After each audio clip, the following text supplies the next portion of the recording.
La vie dans la mort dans la vie. Vidéo témoignage de mon expérience, un petit peu non terminée sur le sujet donc de la vie et de la mort. Donc ça va pas tellement être une vidéo conseil, plus une vidéo voilà, qui permettra peut-être de vous interpeller si vous êtes concerné par des choses difficiles sur Terre. Parce que moi je suis un pro de ça, donc je vais en parler un petit peu. En fait, je voulais faire depuis longtemps une grosse vidéo là-dessus. Et puis je me suis dit que j'allais peut-être faire la première moitié. Comme ça, il y a des sujets que je ne vais pas aborder. Je vais peut-être y aller plus doucement, quoique.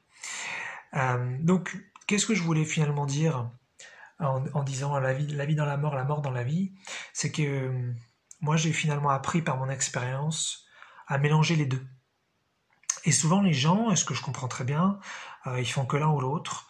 Ils sont à fond dans la vie, ils veulent pas entendre parler de la mort, et puis éventuellement, quand ils se rapprochent de la fin, soit par l'âge, soit par une maladie ou autre, éventuellement, là, ils se tournent peut-être beaucoup plus vers la mort. Et en fait, moi personnellement, j'ai vécu beaucoup de périodes suicidaires. J'en ai vécu, pour être précis, 13. Et en fait, c'est quoi une période suicidaire? C'est à un moment donné où vous pensez sérieusement donc à partir volontairement et vous êtes donc actif mentalement sur le sujet. Voilà, pour moi c'est ça. Après, c'est pas une définition clinique ou une définition technique, mais voilà, c'est ma définition. Et en fait, donc moi j'en ai vécu 13 et les durées ont beaucoup varié, puisqu'il y en a qui ont pu durer potentiellement seulement quelques heures, et d'autres qui ont duré même quelques semaines. Et là, quand je dis qu'en fait, j'en ai vécu 13, c'est qu'en fait, je vis encore la 13e actuellement, au moment où je fais cette vidéo, donc fin octobre 2021, puisque celle-là, elle a commencé en novembre dernier. Donc je suis à 11 mois de période suicidaire, donc c'est assez impressionnant, enfin, en tout cas pour moi. Et donc finalement, bah, j'ai appris, je sais pas si c'est le bon verbe, mais il se trouve que je commence vraiment à vivre avec les deux en même temps, la vie et la mort en fait. Voilà, je joue sur les deux tableaux, j'ai un petit peu un pied dans chaque. Et ça me convient bien à pas mal de niveaux. Et donc c'est un petit peu le message que je voulais partager, c'est qu'il n'y a pas du tout besoin d'avoir peur de la mort. Alors j'ai déjà fait une vidéo donc sur la mort, donc je vais pas forcément revenir là-dessus. J'ai aussi fait une vidéo sur le suicide, donc je vais pas forcément revenir trop là-dessus non plus. C'est pour dire que voilà, la mort, il n'y a pas besoin d'en avoir peur, ni le suicide non plus. C'est des expériences, c'est des chemins. Juste éventuellement, dans la mesure du possible, prendre beaucoup de temps sur ces sujets avant d'agir éventuellement, c'est tout. Bien que parfois on agisse sous l'impulsion, ce qui est compliqué. Moi, quand je parle donc de période suicidaire, j'ai jamais fait des choses sous impulsion. Hein, je tiens à le dire. C'est quelque chose que, comme j'ai un côté très mental et très discipliné, je préfère faire les choses bien réfléchies. Mais j'avoue que parfois, je pense que l'impulsion, quand on est dans l'urgence, quand on est vraiment dans la peine, c'est pas mal aussi. C'est pas mal aussi. Donc bon, faut voir, faut voir. Chacun son approche là-dessus. Moi, je préfère les approches réfléchies, mais c'est quand même un luxe. Hein. C'est quand même un luxe quand vous pouvez avoir un regard sur la mort tranquille. Mais il se trouve que quand même, avant de démarrer un petit peu mes périodes suicidaires, puisque ma première, là, c'était peut-être début 2016, quelque chose comme ça. Je m'étais déjà intéressé à la spiritualité avant. Donc ça, c'est peut-être aussi une chance que j'avais, que d'autres n'ont pas. C'est que je m'étais déjà un petit peu documenté, je savais déjà des trucs sur la mort, et je trouve que j'avais aussi un esprit assez ouvert sur le sujet, parce qu'il y a aussi des gens qui auraient pu se documenter sur exactement les mêmes choses que moi, et pour autant conclure que derrière il n'y avait rien, ou que fallait pas compter dessus, ou quelque chose. Donc ça, c'est aussi ma sensibilité. C'est que moi, quand j'ai lu certaines choses, j'ai entendu certaines choses, à partir du moment où c'était cohérent, que c'était pertinent, pour moi ça tenait vraiment la route, c'était bon. J'avais pas besoin forcément de le vérifier plus que ça, même si je trouverais ça très sympa de le vérifier. À un moment donné, voilà, je pense que on fait tous un petit peu nos croyances avec avec notre sensibilité, avec avec ce qu'on a, avec qui on est, avec ce qu'on peut faire. Donc c'est vrai que moi j'étais déjà bien à l'aise déjà là-dessus, donc ce qui fait que le suicide ou la mort, c'est quelque chose qui me faisait donc pas spécialement peur. Ça veut pas forcément dire après que j'en avais envie, ça pouvait simplement être une solution ou une approche de changement, une possibilité de terminer la douleur, de terminer la peine. Mais quand bien même, c'était quand même quelque chose qui me donnait déjà un petit peu envie à la base, puisque j'avais suffisamment étudié le sujet pour me rendre compte que de l'autre côté, c'est censé être assez génial quand même. Et en fait, donc voilà, c'est ça, hein, de toute façon quand on traverse des périodes de ce type-là, c'est parce que on traverse des grandes douleurs, des grandes peines. Donc moi je suis un gros pro de ça, hein, je le dis avec le sourire pour peut-être dédramatiser un petit peu, puisqu'il y a encore pas mal de gens pour qui, même des gens spirituels pour qui la mort ça les fait encore un peu flipper, et le suicide encore plus.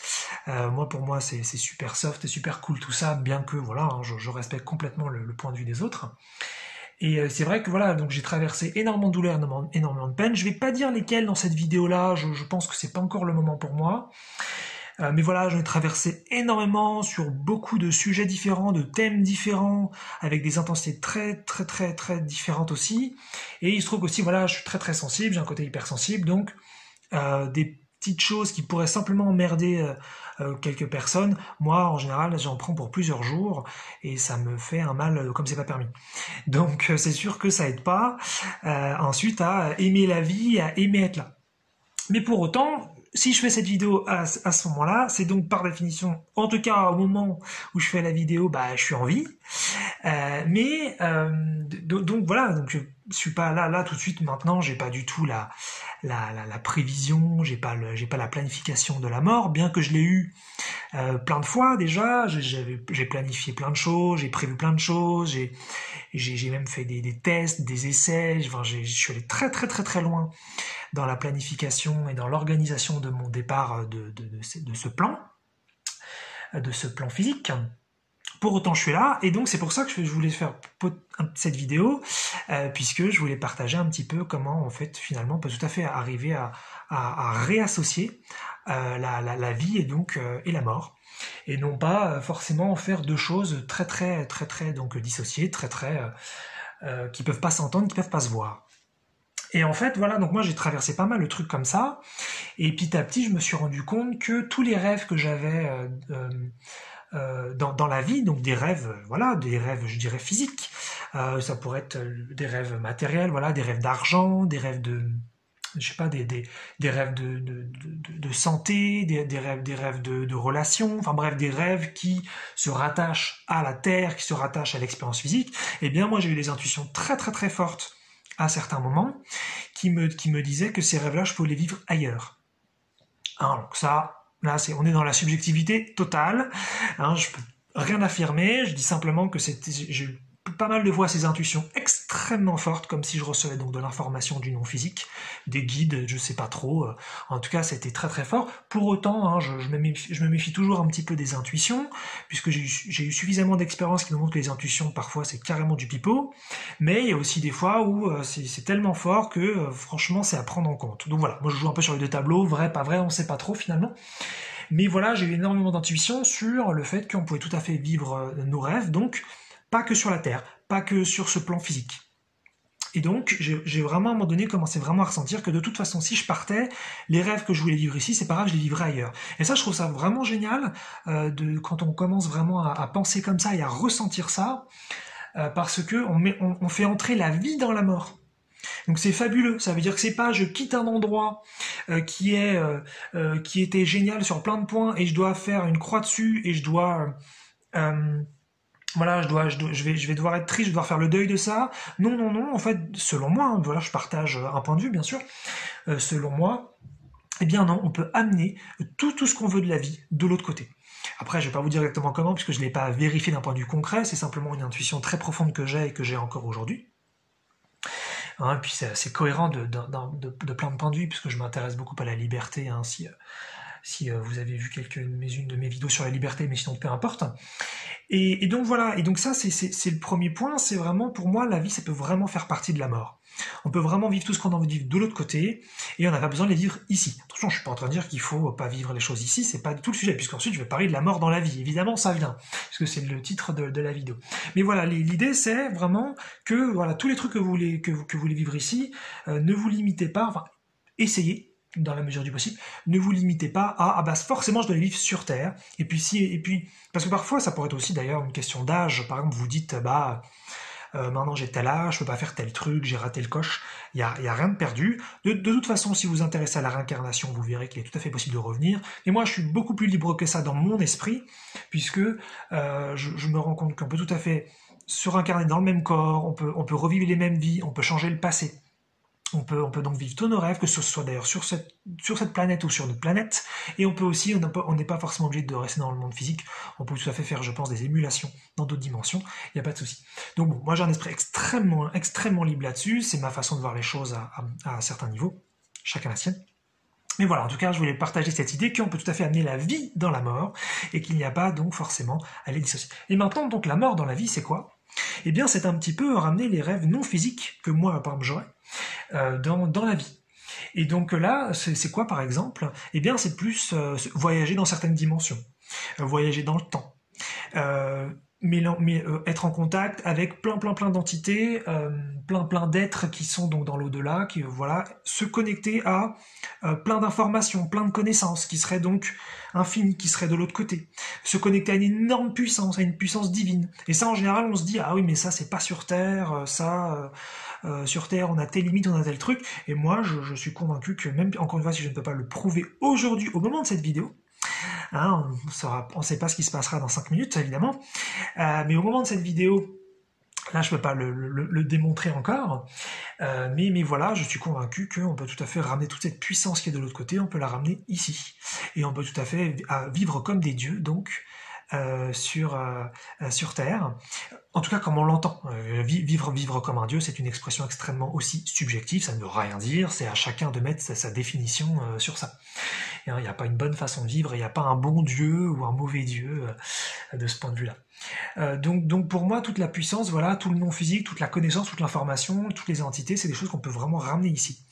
Et qu'on peut vivre avec. D'ailleurs, de toute façon, il y a des gens qui font ça, hein, puisqu'il y a des gens qui canalisent, il y a des gens qui voient les esprits de la nature, il y a des gens qui voient des morts, voilà, qui parlent avec les morts quotidiennement. Donc, par définition, déjà, on a de ça. Et donc, c'est ça la mort pour moi dans la vie. Et en fait, c'est ça qui est intéressant, c'est que pour revenir un peu sur mon expérience aussi de période suicidaire, un petit peu comme moi, je suis dans une période suicidaire là maintenant de 11 mois au moment où je fais cette vidéo, donc c'est un petit peu mon record personnel là-dessus, enfin le record c'est pas le bon mot, mais c'est un petit peu voilà ma plus grande période, et ben je sais jamais quand je vais mourir en fait. Je sais jamais si je vais mourir demain, je sais jamais si je vais mourir dans une semaine, je sais jamais si je vais mourir dans un mois, parce que quand vous êtes dans une période suicidaire, en fait, vous y pensez énormément, bon comme là sur 11 mois j'y pense pas tout le temps bien sûr, mais vous y pensez beaucoup, et donc vous savez pas en fin de compte à quel moment vous allez potentiellement partir.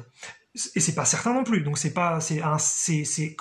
que je vais partir, et si je vais partir, quand? Et finalement, moi je suis passé donc à côté plein de fois déjà pendant 11 mois, ça a été vraiment impressionnant, et pour autant je suis toujours là, et c'est un truc assez bizarre en fait, c'est qu'on vit des trucs vachement difficiles, j'ai vécu des trucs vraiment horribles et à répétition, et on les survit, et on est toujours là, et ça fait un truc un peu bizarre, et après vraiment les deux se mélangent quoi. On continue, donc je dis on parce que c'est pour donner peut-être pour plus interpeller, mais je peux dire c'est pareil. Je continue en fait comme j'ai tellement été proche de la mort qu'en fait je suis un petit peu dedans tout le temps, et pour autant je continue de vivre puisque je fais de la création. Là par exemple je suis en train de faire une vidéo à ce moment-là, donc voilà, je suis dans de la création, je suis dans la vie, je pourrais me dire j'en ai rien à foutre, comme de toute façon je vais mourir bientôt, je fais plus rien, et ce serait une attitude qui me semblerait tout à fait plausible. Mais finalement il me reste des trucs, il y a même des choses, il y a même des envies qui se sont arrêtées qui reviennent, donc je je peux arriver à ressentir finalement les deux un peu en même temps, des envies de vivre, peut-être assez spécifiques, pas très vastes, pas très variées, puisqu'il y a plein de choses de la Terre qui maintenant ne m'intéressent plus du tout et auxquelles je ne me sens plus du tout connecté. Ça pourrait se réactiver, c'est pas perdu. Je vais pas dire lesquelles non plus là exactement, je n'ai pas tellement envie d'aller dans les détails précis pour cette vidéo. Mais en tout cas, voilà, il y a quelques petits trucs moi qui se sont réactivés. Parce que j'ai eu une énorme période de désactivation, hein, où j'étais beaucoup plus mort que vivant. Mais là, finalement, voilà, je suis dans un entre-deux, et c'est assez particulier, en fait. Voilà, j'ai vraiment un pied dans chaque monde. Hein, je sais pas si je vais être vivant, je sais pas si je vais mourir. Et en même temps, tout ça, ça me permet de quitter davantage les problèmes, de quitter davantage la lutte, de quitter davantage la souffrance. Parce qu'en fait, j'ai plus rien à perdre. Et ça c'est très très très positif. Parce que quand maintenant il m'arrive une merde, quand il m'arrive une énorme douleur, quand je parle de douleur, ça peut être douleur physique ou douleur émotionnelle, hein. Donc une énorme peine, un énorme problème, il y a une partie de moi maintenant qui se rebelle très très très très fort et qui dit c'est mort, c'est plus jamais. Et donc à ce moment-là on est prêt à mourir, il n'est pas question de souffrir, il n'est plus question de s'emmerder sur Terre, il n'est pas question de s'emmerder dans l'existence. Et là j'ai une partie de moi donc très très forte, d'ailleurs je la ressens un petit peu là au moment où je le dis, peut-être que vous l'avez perçu un peu, donc un petit peu rebelle et qui veut plus jamais souffrir, qui veut plus jamais s'emmerder. Et ça c'est quelque chose justement pour lequel donc je milite un petit peu, et voilà, c'est important pour moi de parler de ça. Voilà, il est plus question de souffrir, et c'est vrai que sur la Terre il y a quand même c'est quand même un lieu à souffrance énorme, et justement ça c'est un truc, c'est des parties de moi qui disent c'est fini. Donc on est vraiment prêt à partir pour ça, et donc il n'est pas question, justement ça qui est intéressant dans mon cas, il n'est pas question de vivre et de rester en souffrant. Or, je continue d'avoir des souffrances. Donc ça fait un entre-deux un peu bizarre. Et puis surtout, donc je survis à plein de trucs horribles, alors que je pense que je vais jamais survivre, et je survis. Le nombre de fois où je me dis non mais là je vais jamais survivre, ça passera jamais. Et puis finalement ça passe, très très étrange. Et puis pour faire encore un autre petit témoignage par rapport à tout ça, ce qui est aussi super intéressant par rapport aux sous-personnalités. Si vous savez pas ce que les sous-personnalités, c'est simplement des parties de vous en fait, qui sont soit conscientisées, soit non conscientisées. Donc une partie gentille, une partie méchante, une partie généreuse, une partie radine. Voilà, je donne juste des exemples un petit peu exagérés pour que ça vous donne une idée. Eh bien moi je découvre justement, donc il y a une partie comme je dis qui veut pas du tout souffrir, comme j'ai dit donc il y a quelques instants, mais il y a aussi donc une partie que je me mets à découvrir là, au moment où je fais cette vidéo, je la découvre depuis peut-être une semaine, enfin ça dépend lesquels, mais je découvre une partie de moi donc qui veut souffrir, qui veut donc parce que j'avais parlé d'une sous-personnalité qui était la maltraitante, donc elle, ça fait un moment que je l'ai découverte. Mais là, je découvre plus des parties de moi vraiment qui se sentent coupables. Je sais pas trop de quoi encore, mais ce que je veux dire en fait, c'est que finalement, je me rends compte que en général, en théorie, en spiritualité, ce qu'on voit, c'est qu'on crée toute notre réalité, on crée absolument toute notre expérience. Mais en tant qu'humain, justement, c'est très compliqué parce que on a un sentiment de victime extrêmement fort quand les choses désagréables nous arrivent. C'est absolument horrible. Et ça, c'est quelque chose pour lequel je suis en total désaccord d'un point de vue de la conception de l'existence sur Terre. Mais moi, je découvre justement de plus en plus avec le temps, puis comme justement, j'ai pas besoin d'être sur Terre, j'ai pas besoin d'être en vie. Moi, je suis pas du tout dépendant de la vie. Et je dis ça sans vouloir critiquer, bien sûr, personne. Je suis pas du tout dépendant de ça, c'est pas important pour moi de vivre, je veux juste que ce soit un kiff, juste que ce soit un plaisir, juste que ce soit une joie, et c'est tout. Et si c'est pas le cas, je m'en vais, et c'est très bien, c'est comme ça que je pense maintenant, donc c'est pour ça que je joue vraiment sur les deux tableaux constamment. Eh bien, je peux davantage découvrir ces sous-personnalités en fin de compte qui étaient non conscientisées, parce que j'en ai beaucoup moins peur. Et je découvre de plus en plus qu'en fait, vraiment des parties de moi se sentent coupables, vraiment des parties de moi veulent souffrir, vraiment des parties de moi veulent être en prison au sens de ne pas être libre, veulent être impuissantes. Et c'est impressionnant parce que, justement, j'ai voulu toute ma vie être extrêmement libre, être extrêmement puissant, être extrêmement heureux. Et je découvre de plus en plus des parties qui veulent pas du tout ça, ou qui en veulent une toute petite partie. Et en fait, ça me fait beaucoup moins peur. C'est aussi le gros avantage d'avoir un pied dans la mort, parce que j'ai plus besoin d'être là, donc j'ai pas besoin d'accomplir des trucs. Et c'est vrai, quand on est humain et qu'on est vachement accroché à la vie et qu'on pense qu'il y a rien d'autre qui existe, et que l'au-delà c'est quelque chose finalement de très flou, de très mystérieux, bah on s'accroche ici, on va accomplir des trucs, on a plein d'objectifs, on veut faire plein de choses. Et ça peut faire super mal, et ce qui fait qu'on pourrait jamais accepter l'idée qu'on ait des parties de nous qui veulent être malheureux, qui veulent être impuissants, qui veulent avoir des problèmes. Ça nous semble impensable. Et je comprends très bien, puisque moi je viens de là et ça a été absolument horrible. Et voilà, donc donc je comprends très bien. Et c'est vrai que voilà, donc je découvre ces parties-là, et c'est intéressant parce que ça fait une forme de conciliation interne. C'est de plus en plus, je sens des parties de moi qui, euh, qui alors qu'elles étaient en conflit toute la vie, eh bien elles commencent enfin à se rencontrer, à, à, à se mettre d'accord, à communiquer, à discuter, alors que elles s'étaient faites la guerre toutes.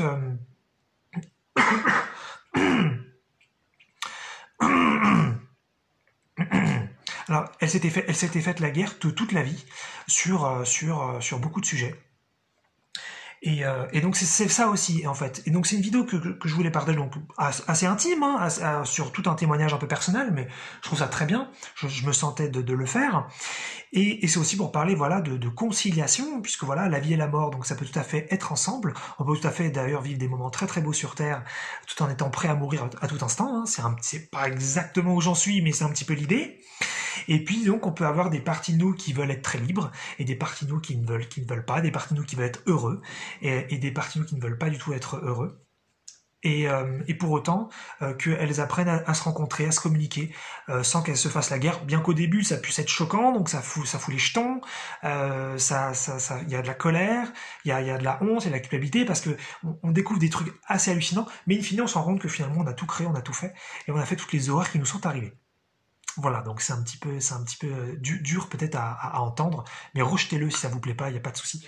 Moi, il y a encore des parties extrêmement victimes, et c'est pour ça que j'ai une partie très rebelle, parce qu'il n'est pas question que je me laisse faire et qu'il m'arrive des trucs que je choisis pas. Hein, donc voilà, c'est très mystérieux tout ça, très très mystérieux. Encore, même si je m'intéresse de plus en plus à essayer de clarifier tout ça et puis de partager un point de vue là-dessus. Voilà, donc la vie dans la mort dans la vie, hein, c'est un message tout simple finalement. N'ayez pas peur de la mort, et puis appréciez la vie, et puis on peut faire les deux en même temps, et vous pouvez aller vivre dans la mort, et vous pouvez amener la mort dans la vie. Hein, il n'y a pas à en faire deux choses complètement opposées.